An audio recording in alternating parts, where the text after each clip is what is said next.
fahasoavana sy ny fiadanana avy amin'ilay Andriamanitra iray sy Jesosy Kristy andeha hiaraka-tsangana hiderahan'Andriamanitra. Dia raha tsika mamaky ny Salamo fa 1:25 hatramin'ny 20 menarana tompona hoe nisaoran'Andriamanitsika ny firenena ary sandarika ny feo fidirana azy izay mampipetra ny fanahintsika ny fiaina ka tsy mamela ny tombontsika mizozo fa efa nizapetrana ao Andriamanitra efa nanadio anay tahaka ny fanadio volafotsy amin'ny efa nampihitra anay tamin'ny fandrika anao efa nanisy eny mavesatra teo ambaranay ianao efa nampandeha ny nanitsaka ny lohanay ianao nandeha namaty ny afo sy ny rano izahay fa mitondra anay nivoaka ho amin'ny fitahiana mahatritrika io.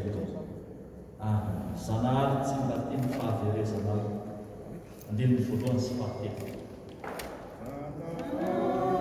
Mitsimbatia ny fahaverezana izy iray nabe fitia tsy mba mahafoiana ny famonjam-boanio fa Jesosy tokio mahatonina hoanio la rehefa soavana ny ao an-danitra ny faly raha misy miova fo ary any ny anjely miramirana voko foarany petsabony ariany povonony fianana nalazay sambatra isika re. Hivavaka isika. Feno fifaliana ny fonay Andriamanitra amin'ity tolakandro ity fa rehefa avy no fenonao fitahiana avy taminao izahay niara-nivavaka teo tamin'ny maraina dia mbola tsy diso zava-tsoa avy aminao amin'ity tolakandro ity handray ny teny tsara ny fampianarana tsara araka ny teny soratra masina tsara avy aminao Andriamanitra tsara sady mpanao tsara raty. Eniky ny fahatsaranao zahay arak'izany koa nidera nilaza ny voninahitra ho anao. Fantatray fa Andriamanitra tompony teny ianao ary ny teny rehetra avy aminao dia hazavain'ny fanahy masina ko angatahanay sy irenay indrindra izany fanahy masina izany toetra hiaraka aminay ary ianao Jesosy omba anay araka ny teninao fa na aiza na aiza itonan'olona telo amin'ny anaranao dia ho fonina.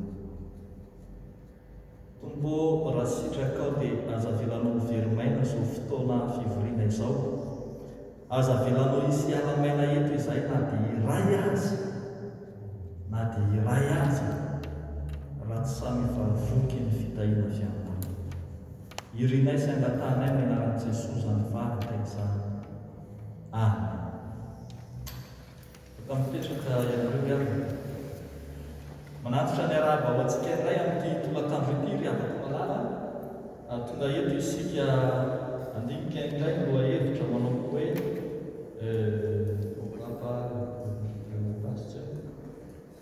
tsy mety hevitra tsy manino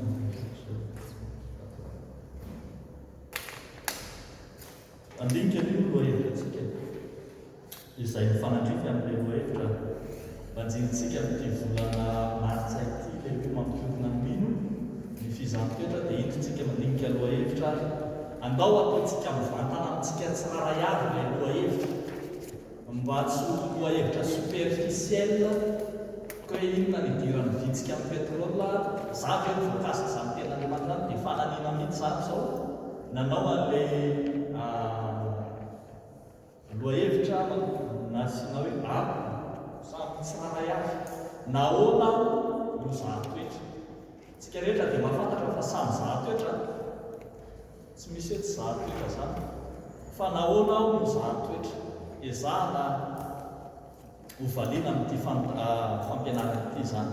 Ety am-piandohana ry havako dia anananjara toerana lehibe eto amin'ity fampianarana ity ny fanavahana ny teny hoe ny vocabulaire hoe fizahan-toetra sy ny hoe fakapanahy.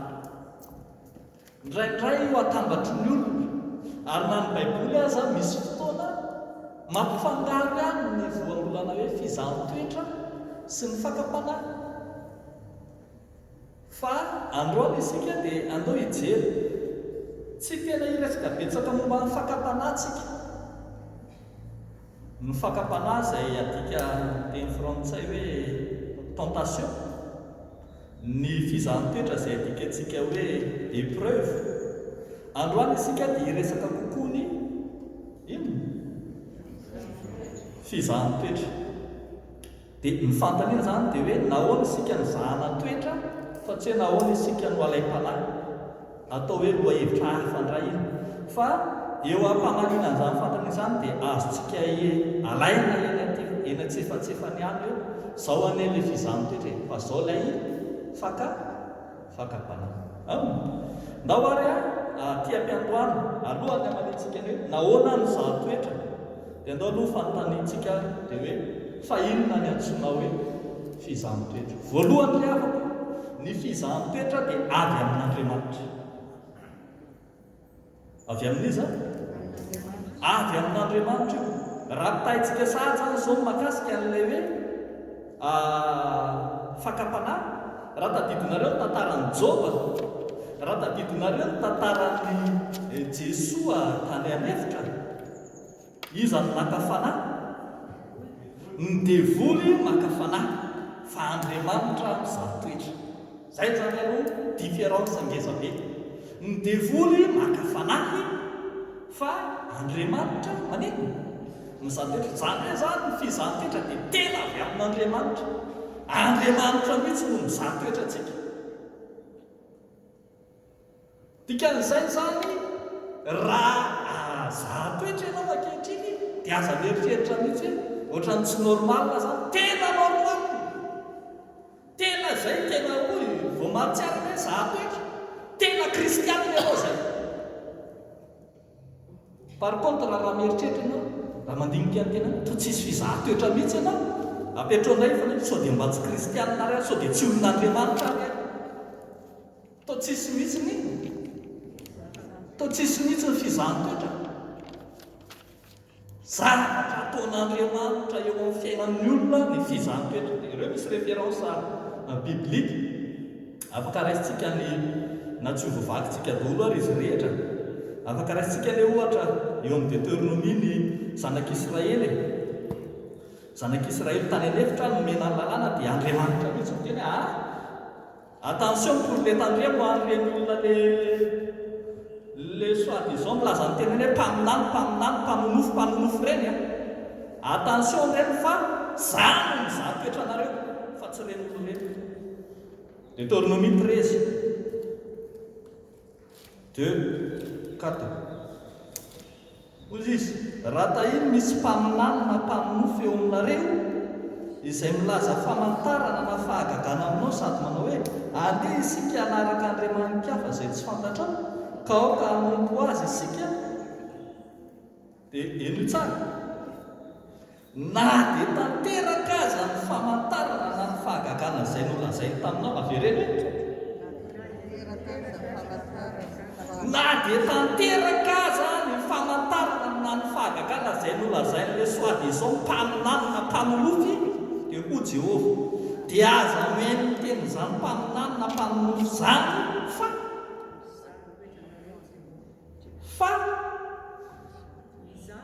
arao ao amin'ilay baibolitsika fa mizaha-toetra anareo Jehova Andriamanitra reo. Iza zany mizaha-toetra? Fomba an'Andriamanitra zany ny fizahan-toetra ry hafa. Ao ve tsika? rehefa nijeritsika ny devolony naka fanatiny ataony raha zanak'Andriamanitra ianao dia ovay mofo io vato raha zanak'Andriamanitra ianao dia mandolia atao anatrehana raha zanak'Andriamanitra ianao dia andana menjerana ary tahak'izay koa tamin'ny Jehova tadidintsika tsara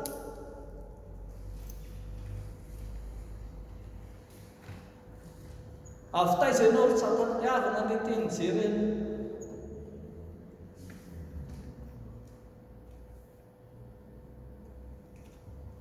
dia iny Jehova fananio nalay tanàna fa tsy rendrika tamin'izany Jehova sady zahatoetra nalay tanàna mbola iverenantsika ny tantaran'i Jehova rehefa avy io Jeremia 12:3 misy tenin'Andriamanitra izay menantsika ianao Jehova mahalala ahy mahita ahy ianao sady mizaha toetra ny foko ny aminao Jehova mizaha toetra ny foko ary raha namaky isika ilay Salamo 66 izay voavy vakitsika tamin'ny Salamo fiderana teo Salamo 66 teo dia ao anao hoy izy ny filazany azy teo tena mazava mihitsy ho ny voalaza no manao hoe efa nizaha toetra anay ianao Andriamanitra Salamo 66:10 efa nizaha toetra anay ianao Andriamanitra ary raha mbola vakitsika raha tadidinareo ny Salamo fiderana tamin'ny maraina firikay dia mbola miverina tao anatin'izany Salamo 11 izany foana ilay Andriamanitra mizaha toetra ny olona averinao foana Andriamanitra no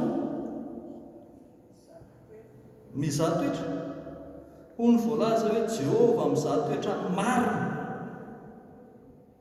Jehova mizaha toetra ny marina be dia be ny tenin'Andriamanitra fa ohatra fotsiny ireo nomenanareo tehitenitsika izany izao androany manao hoe fomba n'Andriamanitra riavoko ny mizaha toetra ary fomba ny devoly ny maka fanahy aza mba maka fanahy ny namanao fa fomba demoniaka izany ao ve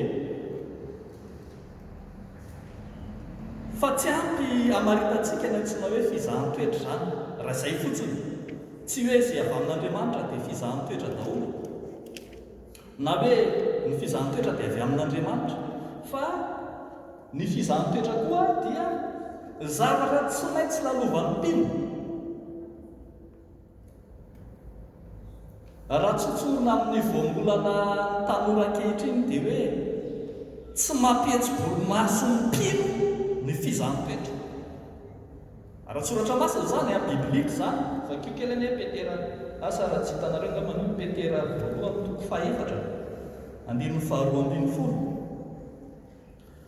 Petera 2:4 andininy 2:20 dia ao anao no voalaza ry malala tsisy Petera 1 koa reny ry malala azagaga no ny fizahan-toetra mahamay izay mahazo anareo ho fitsapan-toetra ary aza atao ho zavatra mahagaga manjoa anareo izany tehiteny izy aza atao mampihetsi-bolo aza atao mampihetsi-bolo maso anareo izany fizahan-toetra zavatra tsy maintsy andalovan'ny mpino izany zavatra fenormal eo amin'ny fiainan'ny mpino ny fizahan-toetra raha zahan-toetra ianao ry zanako ankehitriny dia izao vavaka tao Jesosy misaotra anao fa normal ny fiainako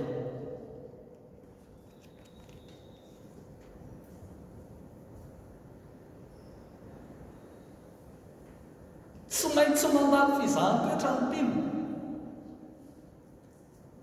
tahaka ny lazan'ny Salamo izay nivakitsika teo sa tamin'ny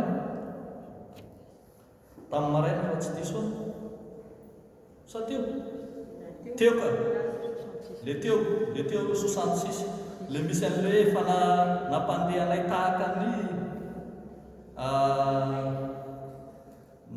nandefanay misy an'le nandefa teo amin'ny meny io 66 zay efa napiditra anay tamin'ny fandrika ianao, efa niseny tao mavesatra teo ambalana ianao, efa nampandeha ny lohanay efa nampandeha ny olona hanitsaka ny lohanay ianao, nandeha namaky ny afo sy ny rano izahay, fa ianao nanino fa mitondra anay nivoaka ho amin'ny fitahiana maritritrika ianao. Zany an'ilay sady fizaham-toetra mahazo ny mpino e.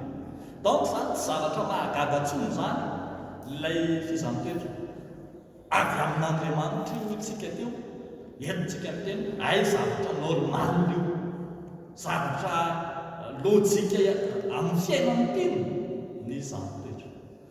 Fa anankiray koa izay mbola manampy antsika ry avy, atakatra ny antsoina hoe fizaham-toetra dia izao. Areto tena mampiavaka ny fizaham-toetra amin'ny fakapanahy. Amin'ny fakapanahy misy fotoana ianao eno tsara tia izay vao manoratra amin'izay azonao ilay izy.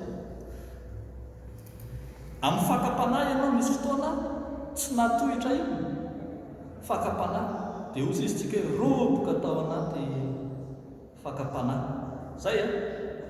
Fa ny fizaham-toetra raha voaroboka ao anatin'ny fizaham-toetra ianao dia tsy fizaham-toetra ntsony ny anarany fa fakapanahy. Averiko raha voaroboka ao anatin'ny fizaham-toetra ianao dia tsy fizaham-toetra intsony ny anarany fa mivadika lasa fakapanahy. Ny antony dia izao, ny mahafakapanahy ny fakapanahy, ny mahafizaham-toetra ny fizaham-toetra dia izy tsy miala amin'ny didin'Andriamanitra. Tsy mampanotanao ny fizaham-toetra, fa raha vao manoty ianao ao anaty fizaham-toetra dia tsy fizaham-toetra ntsony izany fa efa lasa fakapanahy. Reo zany zao misy vola be kirakirain'ilay kristianina, dia ny kristianina zaham-toetra tsy roboka amin'ireo tatsay, fa raha vao roboka amin'ireo izy dia tsy fizaham-toetra ntsony ny anaran'iny fa roboka tamin'ny fakapanahy amin'izay izy. Ny fizaham-toetra dia tsy mampiala antsika amin'ny didin'Andriamanitra. Ndao tsika hijery ny sarin'ny Joba toko voalohany andinin'ny faharoa amby roapolo. Lasanareo hamaky an'io alohan'ny andinin'ny faharoa amby roapolo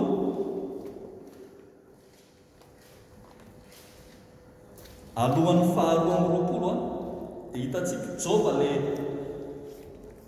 nizahan-toetra tamin'ny lafiny betsaka. Asa zany eto raha mba misy ray aman-dreny eto, mba tsy tenako efa ray aman-dreny daholo eto fa tsy say aho.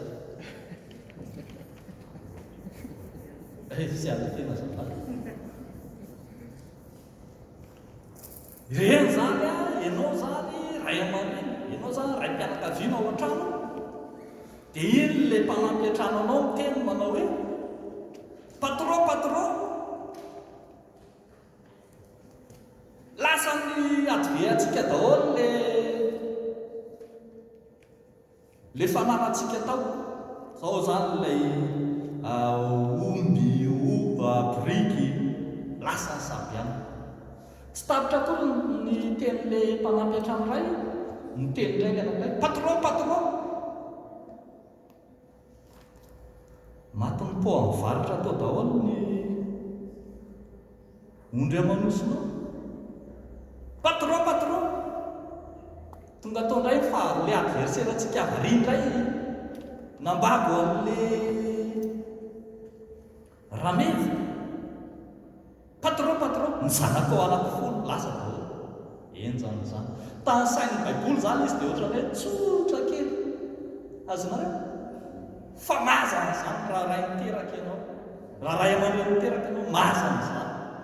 Hoe na ny fety anniversaire atao anatina trano anankiray izy menadavy, dia ninjera daholo ilay pile an'ilay trano, dia ninjera tao dia ilay mpanampy an-trano ray sisany tafavoaka.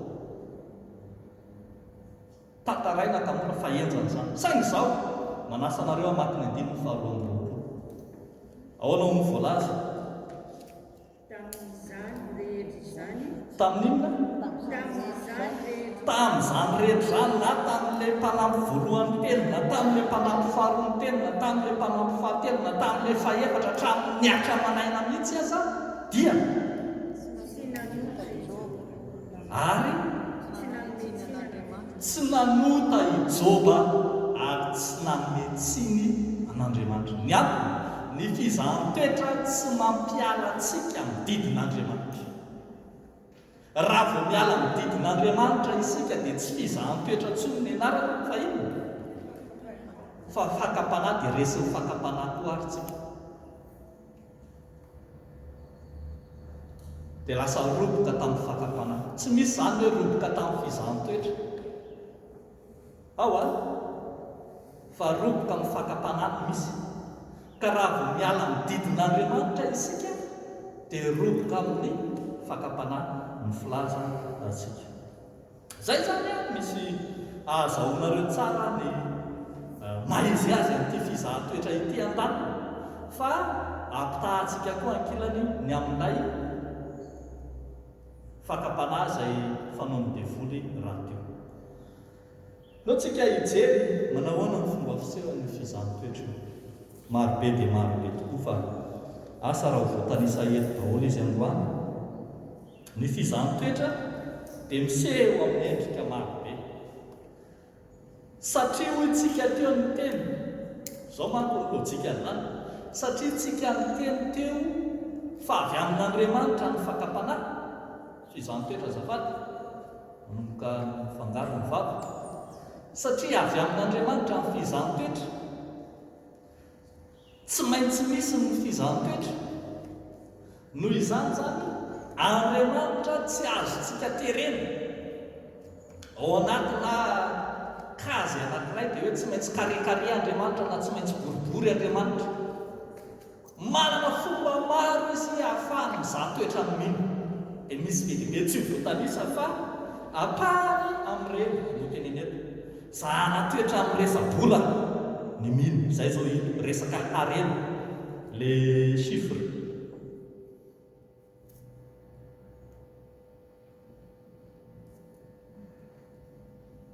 Nisy fotoana ny mpianatra tena zahana-toetra teo anatrehan'ilay chiffre.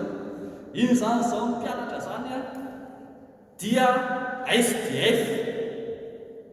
Jesosy ny mpianatra. Tadidinareo ve zany tantara zany? Sao dia tsy hainareo zany?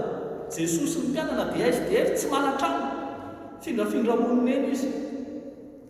Ary Jesosy mivantana mihitsy ny tenan'izany hoe ny amboa aloha manandavaka amin'ny volo manidina manana akanina fa ny zanak'olona tsy manana izay istrihan'ny lohany. Dia izy zany dia findrafindra trano. Indro nefa misy occasion anankiray, indro misy vehivavy malahelo anankiray mitondra volamena ao anatina tavoahangy anankiray. Inona ilay vola? Menaka manitra. Zareo tsara amin'ny fizaham-toetra zany a andaniny ianao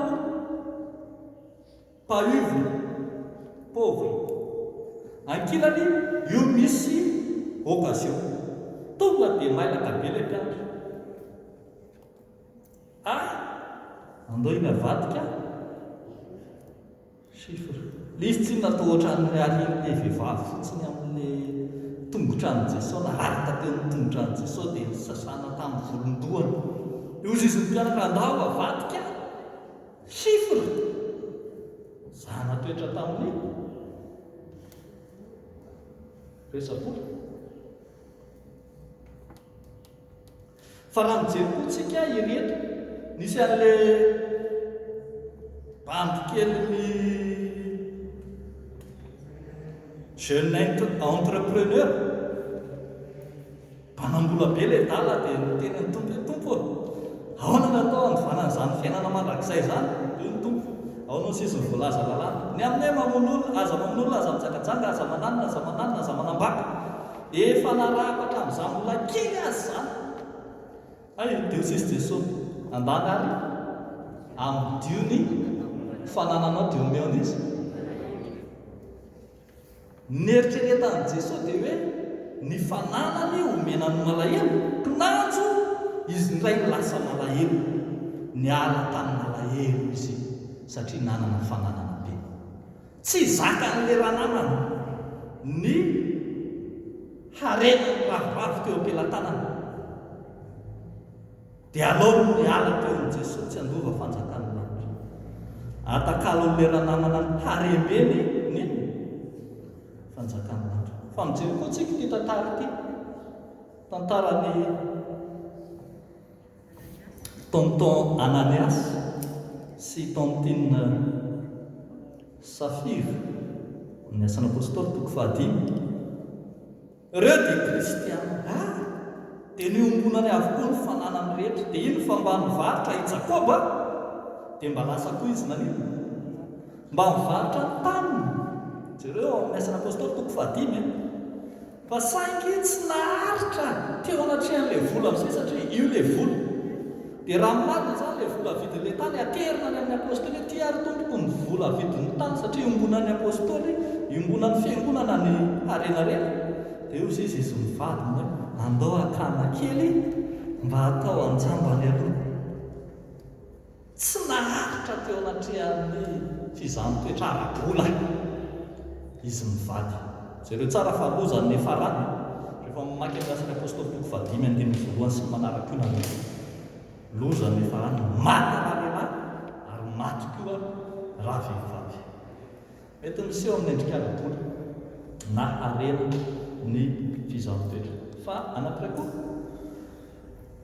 enjana be ilay nahazo amin'ny tonton i Abrahama, dadabe plutô, mba azo misainareo zany. Izy mba efa naniry zaza tamin'Andriamanitra zany. Alazo dia 100 ans i Abrahama mbola tsy very fanantenana fa tsy maintsy azo iny zaza. Nahazo tokoa voazo ny zaza toy izy Andriamanitra hoe tairatio enjana ka enjana. Vakinareo Genesis 22 ampekopatsika tamin'ny heriny io. Taty arivo izy Andriamanitra ndray. Fa zao andao vakitsika izao vaikoa moa zany Genesis.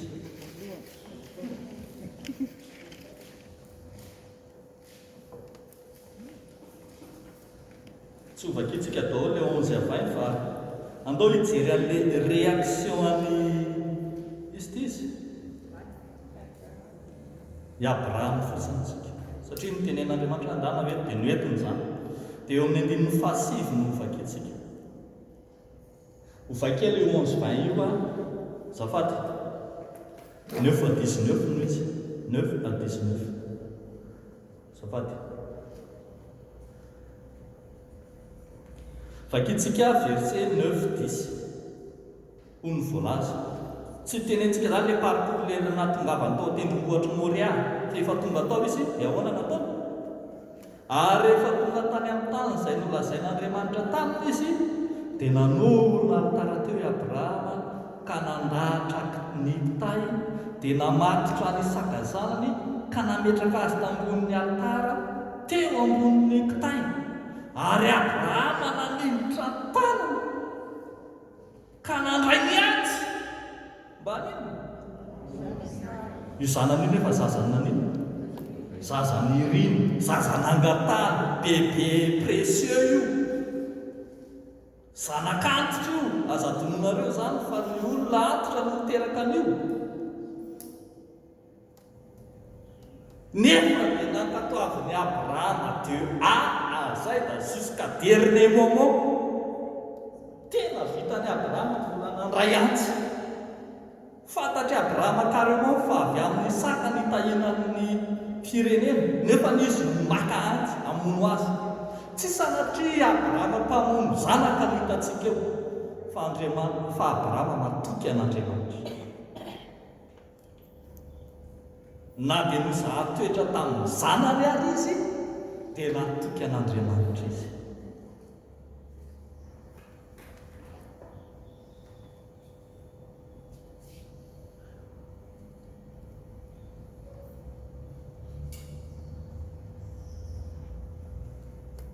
Tsy Abrahama mpamono olona io.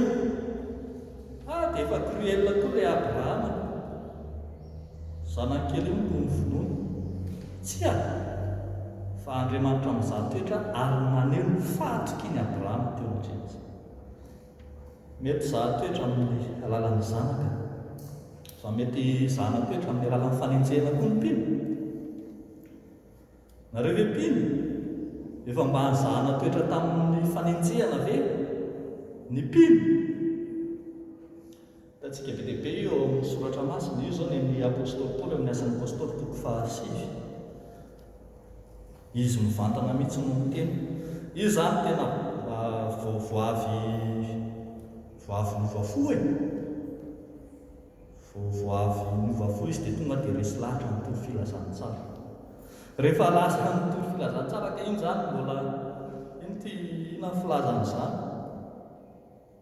mbola azo lazaina hoe bebe spirituel, fanafana fobe fotsiny eto ny fe za tsy maintsy nitory ny filazantsara zany eo nan Jesosy mivantana tary tonga dia nataony olona nahita ny tady kiraro ny tany. Zay zany tena izany jereo vao asan'ny apôstôly toko 7:31. Fa zao no ambarany andininy faharoapolo sy ny manaraka.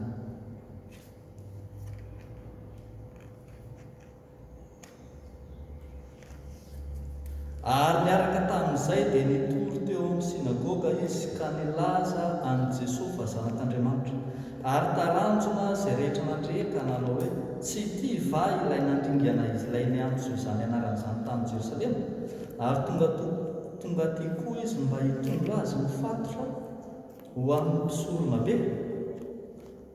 Ary Saolo maika ny anahery, netony olona atao iny izany fatorana. Saolo maika ny anahery dia afaka andro vitsivitsy indray, verset 23. Ary rehefa afaka andro maromaro dia niendry hamono azy ny jiosy. Dia mbola tsy fahifahifay ihany, dia mbola nandeha io efa navoaka tary amin'ny side secours nampidinina tamin'ny sobika teny amin'ny le muray zany, dia no verset 25 no hitatsika. Dia iny indray mbola nitetateta tany Jerosalema tany iray, tsy faifain-javatra fa tonga tany dia ahoana ho voalaza. Ary rehefa tonga tany Jerosalema Saolo dia nitady hiray tamin'ny mpianatra izy fa natahotra azy ka tsy nino azy ny mpianatra. Dia nila intervention ny Barnabas indray, verset 28. Mbola mitohy ihany nakany Damaskosy, ary izy niara-niditra sy nivoaka tamin'ireo tany Jerosalema, sady nitory tamin'ny anaran'ny Tompo tamin'ny fahasahiana, ary niresaka sy niadevitra tamin'ny Helenista fa ireo nitady hahafaty azy. Zany hoe zany tsy nahita afa-tsy fanenjehana fikasana hamono ny apôstôly Paoly raha nitory filazantsara izy. Jereo tsara fa zany tsy fandro tsara namoron-dalana akory ny fanenjehana ka hoe ndao ivero fa fizahany toetra ahafahanao mirosoroso bebe kokoa hatrany. Jerena any amin'ny Tesaloniana voalohany toko 2:1 sy ny manaraka ny dikany TSST. Dia Paoly ihany mbola miteny ny setrasetrainy izay tamin'izay nitory ny teny tany Filipi, dia ny setrasetrainy izay ozy izy nampahoriny izay, arak'izay teniny hoe fa ny tenanareo rahalahy dia mahalala fa tsy foana ny fidiranay taty aminareo, fa rehefa nampahorina sy ny setrasetrana tany Filipi izahay tahaka ny fantatrareo ihany, dia saka ho n'Andriamanitra iny izay. Zany hoe zany ilay fisetrasetrana, ilay fikasana hamono tsy natao hampianatra mpino. Raha zany toetra ka hampahorina ianao mpino ankehitriny, tsy lalana iverenana akory zany, fa vao maika hirosoana ao amin'ny fahasahiana hanompo an'Andriamanitra. Ty amin'ny fahatelo faran'ity ohatra fotsiny ireo dia ilay tenin'i Jesoa mihitsy. Jesoa mivantana mihitsy any hoe efa niteny. Jesoa mivantana mihitsy miteny eo amin'ny Mateo 7 fa ny antony fidianan'i Jesoa ny mpianatra dia mba ho zahatoetra. Matoa Jesoa mifidy mpianatra dia mba ho zahana toetra. Ka raha mpianatra Jesoa ianao dia matatesa fizahatoetra. Raha tsy izany dia miaraka amin'ny devoly. Manasa anareo hamaky any Mateo 7 alohan'ny 10. Eo anie no ahitantsika an'izany histoire izany. Hainareo tsara tantara. Mateo 7 dia eny amin'ny tapany farany 35 sy ny manaraka.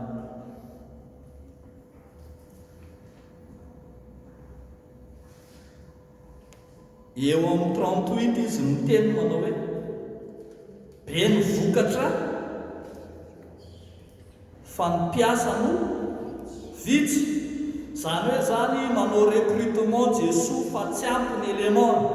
Ka tsy hay dia io izy io eo amin'ny chapitre 10 verset 1 dia niantso ny mpianatra 12 lahy izy.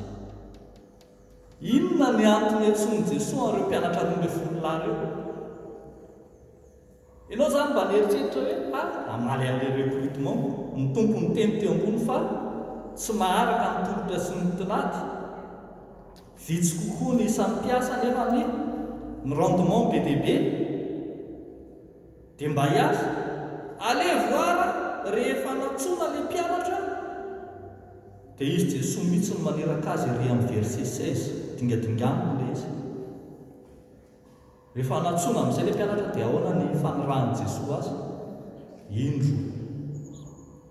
Ahoana ozy? Inona zany ny antony fidianan'ny tompo an'ireo? Irana tahaka ny zanak'ondry anampivoan'ny ambody. Ny antony fidianan'ny tompo ny mpianatra dia mba ho irana tahaka ny zanak'ondry anampivoan'ny ambody. Koa endre tahaka ny menarana mora tahaka ny vomalala mitandrema ianareo nohony amin'ny olona fa ataony inona azy? Atolony amin'ny synedriona, hokapohany amin'ny synagogany ianareo ary hoentiny aiza? Eo anatrehan'ny mpanapaka sy ny mpanjaka ianareo noho ny amiko ho vavim-belolaminy sy amin'ny Jekorisy.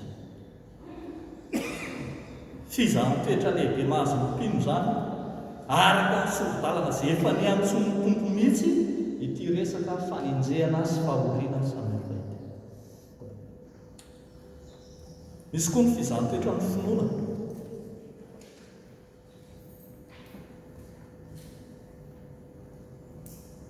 Misy an'ilay tenin'Andriamanitra iny efa haitsika tsinjera hoe zahatoetra ny finoanareo raha mitoetra amin'ny tompo ianareo na tsia. Fa eto dia hitantsika ny tantaran'i Jaona mpanao batisa. Jaona mpanao batisa efa tany an-tranomaizina ao amin'ny Luka 7.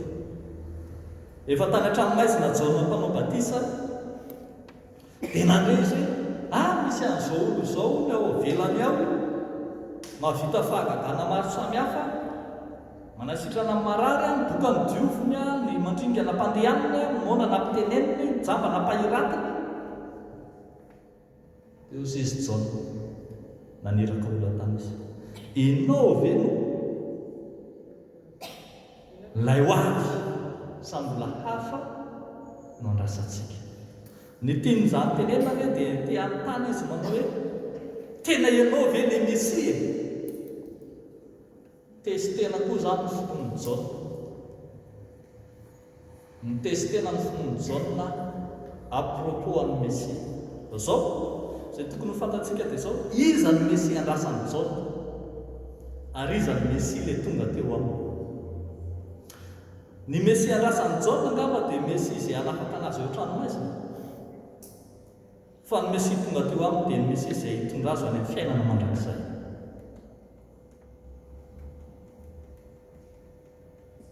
Ny Mesia nandratrain'ny Jiosy dia ny Mesia izay hanafaka ny Jiosy eo ambanin'ny vahoa sy ny fangejan'ny firenena Romanina.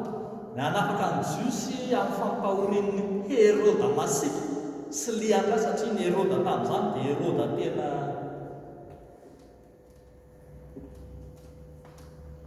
c'est un roi dictateur, un roi tueur.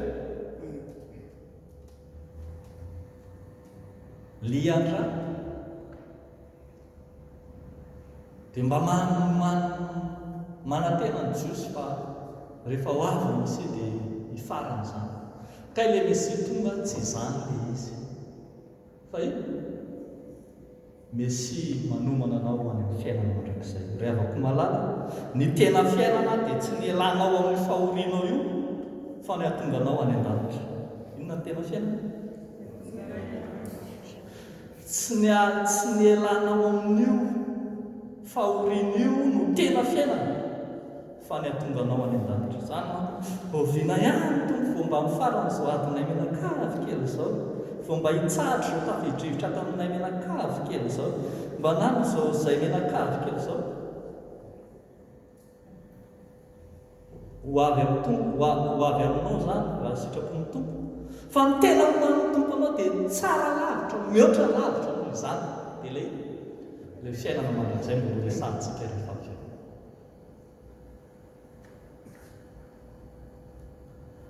Zahan-toetra amin'ny finompina, fa misy koa fizahan-toetra ara-kanina, ara-tsakafo. Ary tena problema. Indraindray atakalin'ny olona amin'ny resaka hanina ny finoana, ary tsy ny finoana fotsiny fa ny fanahana, mivarotra fanahy amin'ny alalan'ny sakafo. Misy fotoana tena niady tena izany mbo avy tany amin'ny fiangonana tokotany tany. Za tsy manaiky izany nizanizay asa mijoro hoe pendant le culte dia misy groupena olona ry dorcasy, vehivavy, maninona mahandro sakafo, azafady amin'ny havako. Aloha tsisy azy izany sakafo izany raha ny sakafo ny mandrana anareo tsy hivavaka. Rehefa tsy vitanareo ny maraina mahandro sakafo na nanomana n'ino ny hariva, rehefa tsy vitanareo maharitra mikarakara aorian'ny culte foantany ny sakafo. Fa tsy ny sakafo mihitsy no manakana amin'iny amin'ny fanomponan'Andriamanitra izay efa programme. Satria raha mipetsika izao fanompoana ladiny ray efa vohomana izany efa vohomana izany, efa mipetraka anatin'ny diary nisy tokantrano sy nisy ambatan'olona rehetra. Ary Paoly apôstôly ary nisy fotoana mihitsy ny teny hoe aza izay hanina no andravana ny asan'Andriamanitra koa izy. Aza izay hanina no andravana ny asan'Andriamanitra. Nitesteny Jesosy amin'izay ary nga Filipo. Des milliers de personnes devant eux. 5000 hommes aussi ny baiboly akoatrany zaza mambevavy. Ny andro arivo, ny vahoaka analikisa. Ny andro arivo. Jesosy manontany an'i Filipo hoe aiza misy mpivarotra hividianantsika mofo an'ireo? Fizahan-toetra anie izany voalohany, manambola ve Filipo hividanana mofo an'ireo olon'ireo? Io tsy mofo anankitelo na efatra, mofo aman'alina. Manambola an'izany ve Filipo? Izay olona tsy anasa. Raha dia tsara fa mampianatra Jesosy tsy anasa. Mety tsisy resakory tamin'izany. Faharoa, raha manambola Filipo misy mpivarotra mofo an'izany ve amin'ny andro arivo? Aiza ilay nahita boulangerie dia mba hanaovy mofo 15 000 pièces baguette. Ilaina izao dia izao. mafy ianao raha hita mihoatrany izay mihoatrany raha ho tetezinao daholo aza ny boulangerie Saint Pierre marina nalarenio azy fa fizahatoetrany izy ny tiany tompo tenena dia hoe inona misy ale avoay fa aza fenina tsenatra tsy tahotra le Simona ny tena reto misy mofo dimy ny olona dimy arivo mofo dimy no avao zay nilay ny finoana kristianina riavana dia tsy manafina zay misy ary tsy mamorona ny tsy misy averena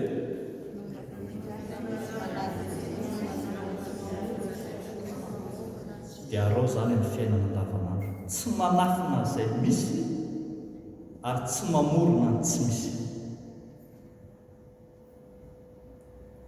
na za toetra eo amin'ilon'ny resakanina aza i Filipo tsy afaka amorona ny tsy misy izy fa tsy azo ny Simona na fenina koa le mofo valo dia adiny tany aminy ny ampy an'ilay trondro kely anatiny omeo ana Jesosy eo ampelantananao ho ampitombony zay ny ilaina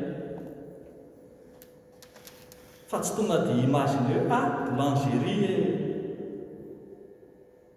ohatrinona zany vola ilaina fa omeo an Jesosy eo anao fa zao rehefa toizantsika mivaky teny eo amin'ny jaona toko fahaenina aty amin'ity dia zao misy kay olona mpanaradian'i Jesosy no ny amin'ny resakanina fotsiny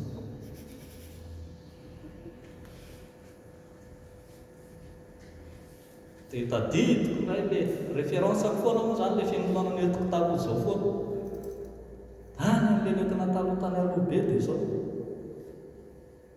inay moa zany dia fitandremana fiangonana anankiefatra dia rehefa fandraisana rehefa alahady voalohany dia fandraisana ho anazy efatra zany hoe zany zao raha ohatra hoe raisitsika amin'lefitsika maefatra eo alareo dia iongonana foana amin'ny fandraisana alahady voalohany volana maritsa ety Saint Pierre dia mikataka daholo fiangonana any dia makety dia alahady voalohany volana avril indray mikatona indray ny aty dia makany Saint-Denis zany no tena fanahin'ny fitandremana fa tsy ohatrany antsika samy makao azy ity ty mbola tsy hitako mihitsy tsy tena dia le koa mbola atao anatin'izany tantara zany dia zao lavitra be adiny teny sasany mandeha tongotra amin'io zay le parcournay ao anatin'le elanelan'ny fiangonana samihafa dia mba manomana sakafo kely zareo ao an-tanàna rehefa manomana sakafo dia efa fantatry ny any an-tanàna hoe misy manomana sakafo any dia be dia be ny tonga dia rehefa tsisy manomana sakafo dia vitsy kely ny tonga dia efa misy repera mihitsy rehefa ny fiangonana ihany na manomana dia misy sakafo dia be dia be ny tonga dia rehefa fiangonana ihany na manao satria kelikely moyen le fiangonana ihany dia tsisy sakafo dia vitsy kely ny tonga misy olona zany hanina fotsiny kaino alehany ary zany no hitantsika atao amin'ity jaona toko fahaenina teny vakeo ane 26-27 io ho Jesosy mitady ahy ianareo izy tsy nahitanareo famantarana fa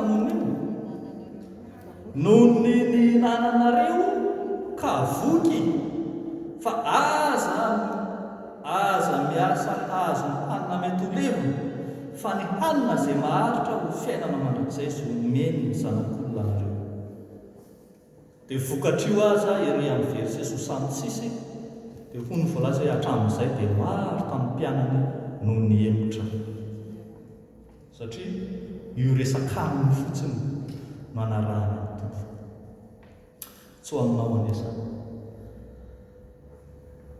mba misy tombontsoa azontsika avy amin'ny resaka fizaham-petra teny inona voalohany mampitombo finoana sy faharetana ny fizaham-petra Andriamanitra riavana tsy manaonao foana fa matoa Andriamanitra amin'izay toetranao te hampitombo ny finoanao izay. Fikarakarana ara-panahy ny finoanao no fizaham-toetra ataon'Andriamanitra eo ampino. Raha tianao zany hoe Andriamanitra mi-entretenir ny ara-panahy, entretien spirituel. Raha manana fiara ianao, manana dia ny fizaham-toetra ny tahaka ny huile moteur mampandeha ny fiaranao. Ka misy afaka mitondra fiara tsy misy huile moteur ve? Dia misy fotoana iny fizaham-toetra iny, misy fotoana iny huile moteur iny miasa dia tsy maintsy atao inona ary misy efa solomy. Niala taminao ilay fizaham-toetra tamin'ilay resaka zanaka, dia miditra aminao indray ilay fizaham-toetra amin'ilay resaka fahoriana na fanenjehana na resaka ara-bolana. Misolosolo io e. Fa rehetra ireny natao dia ho fikarakarana daholo. Fa tsy maintsy karakaraina.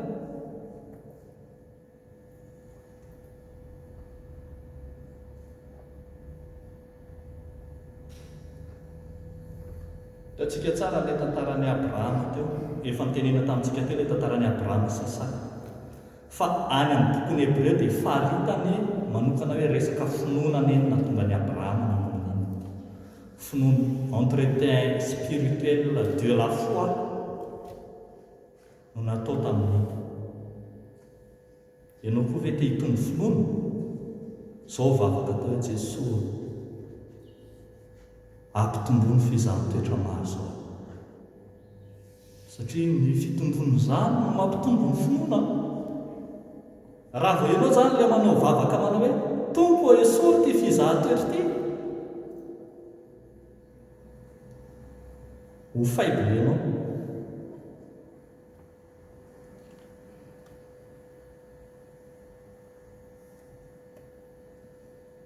Mampitombo ny finoanao. Faharoa, tondranao sambatra eo. Tenan'Andriamanitra mivantana be eo amin'ny Petera voalohany toko fahaefatra. Teny mihitsy izy, izao ny filazany azy.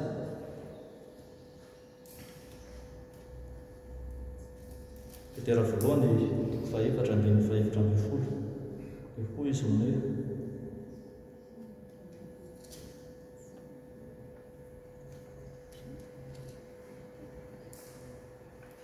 sambatra ianareo sisa raha, ary tsy nanon ny anaran'i Kristy fa ny fanahy ny voninahitra dia ny fanahin'Andriamanitra mipetraka aiza ao aminareo.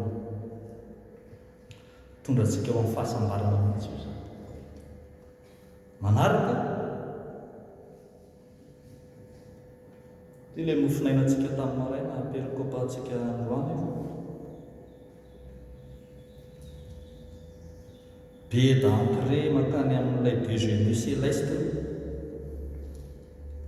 Eny zanany ty Andriamanitra ty eny zany miaika manomana an'ilay tefiteny tamin'ny maraina tena eny zanana ty tombo ty zany eny zany toetra ianao. Fa rehefa avy eo réconfortnao tena eny zany ino io ao vaketsika ao anao sy miteny fahatelopolo andininy 28, 29, 30. Ary anareo no naharitra nanaraka ahy tamin'ny fakapanahy niatra tamiko, koa izao dia manendry fanjakana ho anareo tahaka ny nanendren'ny raiko ahy. Mba anino? Mba hihinana sy hisotro eo amin'ny latabatra ho any amin'ny fanjakako ianareo, sady hipetraka ambonin'ny seza fiandrianan'ny fitsarana ny firenen'ny Israely roa ambin'ny folo. Quel réconfort! Eo zany dia marina amin'izay ilay tenin'ny Paoly apôstôly manao hoe tsy foana tsy akory ny fikelezanao ahy na amin'ny tombo. Tsy tena ody vety ny rano matsakaina, tena ody fanjakany ray, fanjakany ny zanak'olona, ilay fizaham-toetra izay nahazo ahy. Marina mihitsy zany le tenen'ny Salamary hoe nandeha namaky ny afo sy ny rano ianao a kanefa dia ivoaka amin'ny fitahiana mampatriatrika, satria tena hosokafan'Andriamanitra ho anao ny varavarany fanasana, ny fanasan'ny lanitra.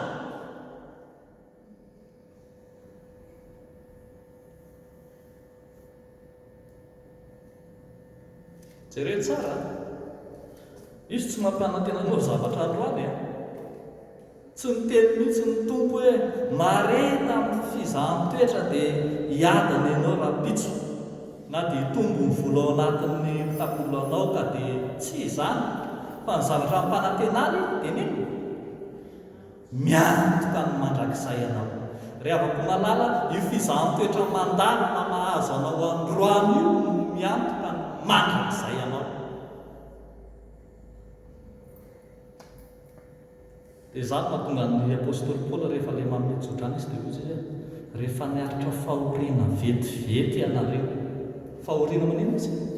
Vetivety, satria ny ao an-tsain'ny apôstôly Paoly dia ilay maharitra mandrakizay ao amin'ny tompo rahatra izay tena maharitra mandrakizay. Lay hoe fiainana mandrakizay eo amin'Andriamanitra manko tsy hoe fiainana lavabe, fa tena fiainan'Andriamanitra mihitsy, satria Andriamanitra ny mandrakizay. Dikan'izay ny fiainana mandrakizay zany dia fiainana ao amin'Andriamanitra, misy ny toetran'Andriamanitra, misy ny fahatsarana rehetra, misy ny fanaperana. Ianao zany miaina zany fiainam-panaperana izany ao amin'Andriamanitra. Tsy misy zava-mahory, tsy misy ranomaso, tsy misy tomany, tsy misy fanaintainana, tsy misy tezitra, tsy misy sositra, fifaliana manaka-danitra. Zany no ka zany no mampanantenan'ny tompo ho an'ny olona izay maharitra amin'ny fizahan-toetra. Amaraparantsika rehavako malala, maraparantsika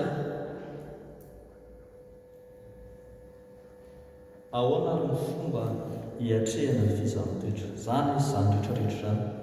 Voalohany dia izao, satria tsika takian'Andriamanitra tsy hiala ny didin'Andriamanitra, takian'Andriamanitra tsika tsy hanota mba tsy anatsiny eo anatrehan'ny fizahan-toetra, dia ny zavatra atao zany dia izao: andao hijery an' Jesosy mandrakariva. Jereo Jesosy lay efa nijaly, Jesosy lay efa niarika ny fizahan-toetra fara tapony. Le anao io a sombotsombony,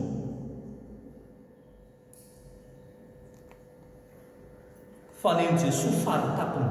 Donc ianao zany tsy afaka mitenen'i Jesosy hoe Jesosy tsy aminao ane ny toerany, tsy afaka mitenen'i Jesosy an'izany ianao. Satria nahoana? Satria niazy aza efa mafy nono ianao, na hijobo aza izay mafy nahazo azy, mbola tsy afaka mitenen'i Jesosy hoe or Jesosy tsy aminao ny toerana, satria neny Jesosy mafy indrindra teto ambonin'ny tany. Andriamanitra tonga olombelona tonga mpanompo mba hanafana ny otany olombelona, tonga mpanompo nomboana tamin'ny hazo fijaliana, tsy fahafatesana normala fa fahafatesana tamin'ny hazo fijaliana. Fizahan-toetra fara tapony hatramin'ny fahafatesana neken'i Jesosy zany. Amin'ny Korintianina faharoa toko voalohany dia ambara fa efa nijaly, efa niarika ny fizahan-toetra mahamay indrindra na ny fara tapony fizahan-toetra. Jesosy dia ny fahafatesana zany. Ka ho an'ny mpino rehetra izay zahan-toetra zany dia mijery an'i Jesosy, anamaivana ny fizahan-toetra. Tompo zakaiko ny fizahan-toetra, satria ianao rehefa mizaka ny mafy ny oatra ny menaka, ampafiriny izay nahazo anao tompo ity mahazo ahy ity. Fa anankiray ihany koa izay tokony ataontsika hiatrehana ilay fizahan-toetra dia mibanjina ny any ambony fa tsy ny ety an-tany. mibanjina ny any an-danitra. Izao no izy ry avaka.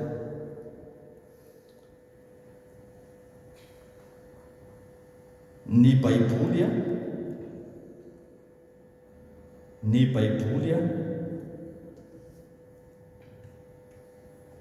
dia tsy mampanantena antsika dans un premier temps mihitsy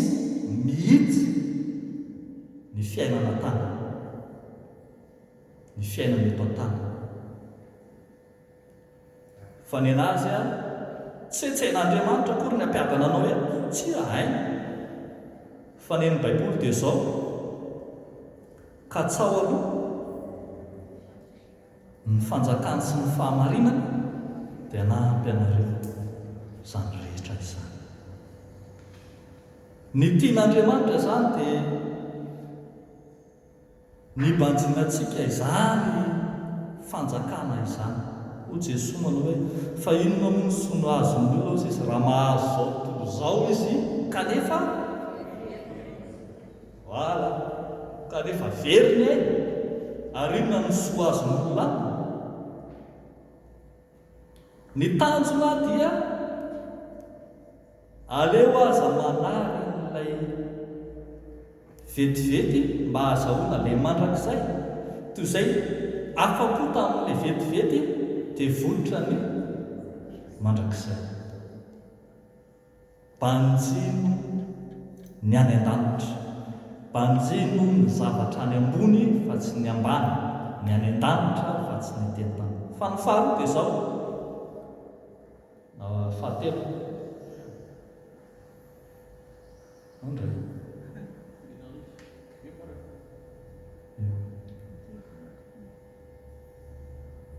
ito le faharoa andray ka ito le tiako teneny fa afana manipulation ty le faharoa eto fahatelo izy plutôt fa lasa mitambatra eto.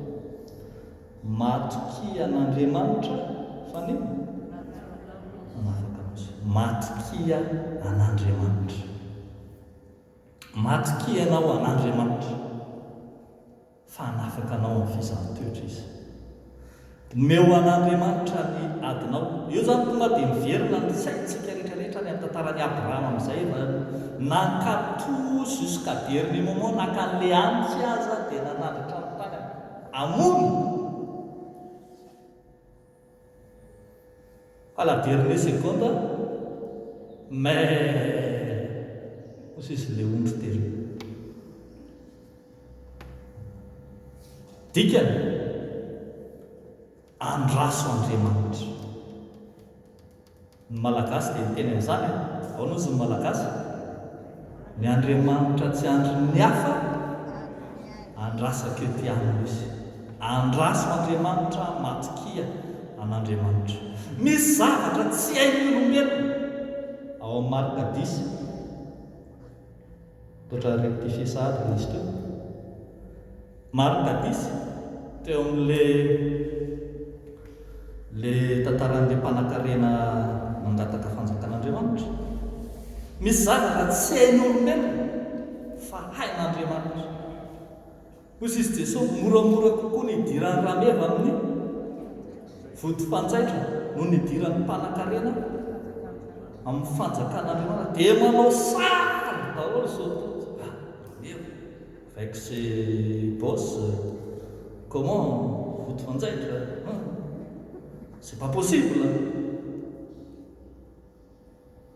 Zao no izy ho Jesosy mamarana miteny ny zavatra tsy hain'ny olona izany ozy izy fa ny zavatra rehetra dia hain'Andriamanitra. Io adinao io io fizahantiotra mahazo anao io mety tsy comprendre anao io akaikinao io, mety tsy mahatsapa ny mahazo anao ny manodidina anao, mety mametsiny anao daholo zao tontolo zao, fa zao ny tsarovy ny zavatra rehetra hain'Andriamanitra. Hitan'Andriamanitra ary matokia azy fa hanafaka anao izy. Feany ariavana dia averiko amintsika fitenin'ny filohan'ny FJKM matetika averiko amintsika hoy ny mpitandrina irako Andriamasoa ami manao hoe tsy ny ho sambatra ny tanjona eo amin'ny fiainana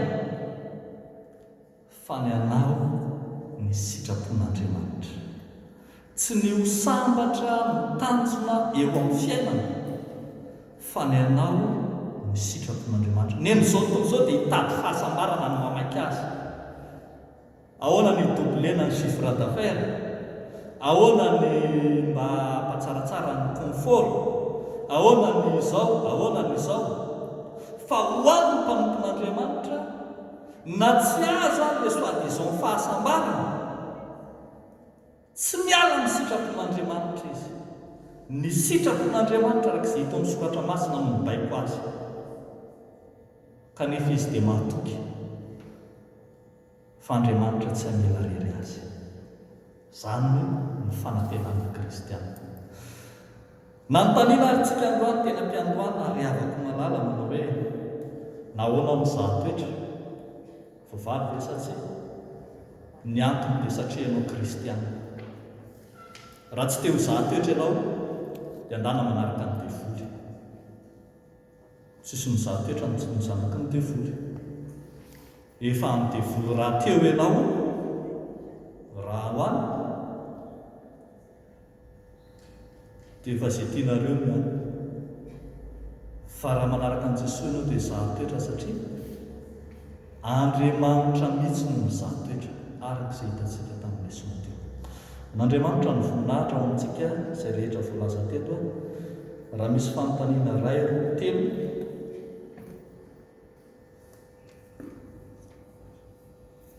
ino ny fanontaniana voalohany? Eny tompoko?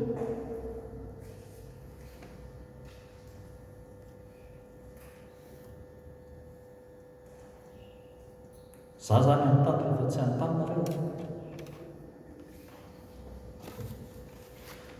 Eny tompoko? C'est normal.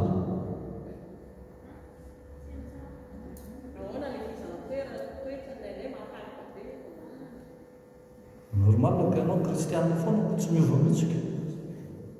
Sa nareo koa va mba te hiala?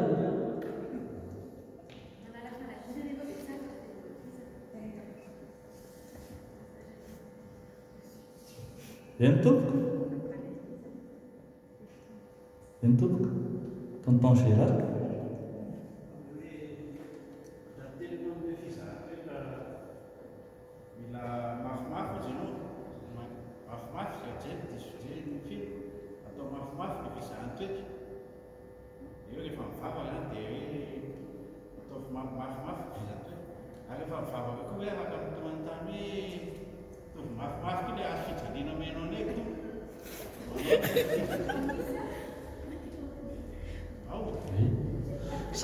Zany aneo ahy jereo tsara zany marina zany zavatra tena anao zany. Ao anatin'ilay fanekempinoana izay tsy haiko fanekempinoana laharana fahafiry le misy an'ilay mamarina tsika amin'ilay tompo ampitombo ny fononay. Que veut dire ça?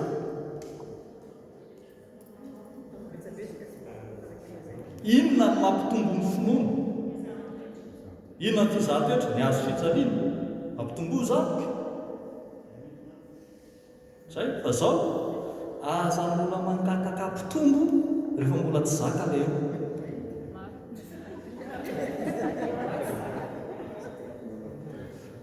Itsika kristianina manko anie misy miseho milay any indraindray. Te hizesy tsika anatrehany tompo hoe zakako ry tompo izay alefanao a.